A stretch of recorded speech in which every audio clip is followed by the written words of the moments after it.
నేనే first time try చేస్తున్నాను. ఈ స్వీట్ ఎలా వస్తుందో ఏంటో అనుకున్నాను. కానీ చాలా టేస్టీగా వచ్చింది. "అక్క స్వీట్ అంటున్నావు ఏంటి సొరకాయ చూపిస్తున్నావు అనుకుంటున్నారా?" సొరకాయ పాయసం అయితే చేస్తున్నాననమాట. ఏం లేదండి, చాలా సింపుల్ ప్రాసెస్. టేస్ట్ మాత్రం చాలా బావుంటుంది. ఇప్పటివరకు ఎవరు ట్రై చేయని వాళ్ళుంటే ట్రై చేసేయండి. చాలా బావుంటుందనమాట. ఇంకా స్టవ్ ఆన్ చేసేసి ప్యాన్ పెట్టేసి ఇంకా నెయ్యి అయితే వేసేసుకొని, నెయ్యి వేడైన తర్వాత సొరకాయ తురుము వేసేసుకొని, అదే ప్యాన్‌లోకైతే డ్రై ఫ్రూట్స్ కూడా ఫ్రై చేసేసుకోవాలి. నెక్స్ట్ అదే ప్యాన్‌లోకైతే వాటర్ కూడా యాడ్ చేసేసుకోవాలనమాట. వాటర్ కొంచెం మరిగేలోపైతే మనం సగ్గుబియ్యము ఒక 5 మినిట్స్ ముందే నానపెట్టేసుకోవాలండి. ఇంక ఈ వాటర్‌లోకైతే సగ్గుబియ్యం వేసేసుకొని, అలాగే పాలు కూడా పోసేసుకొని ఒక 5 మినిట్స్ అయితే ఉడికిచ్చేసేయాలనమాట.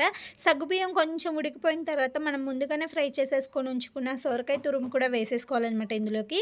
ఇంకా ఈ సొరకాయ తురుము కూడా ఒక 5 మినిట్స్ ఉడికిపోయిన తర్వాత పంచదార కూడా యాడ్ చేసేసుకోవాలి. ఇంకా పంచదార వేసుకున్న తర్వాత ఇంకా ఒక 2 మినిట్స్ మరిగిపోయిన తర్వాత డ్రై ఫ్రూట్స్ కూడా వేసేసుకొని లాస్ట్‌కి యాలకుల పొడి కూడా యాడ్ చేసేసుకుంటే సొరకాయ పాయసం రెడీ.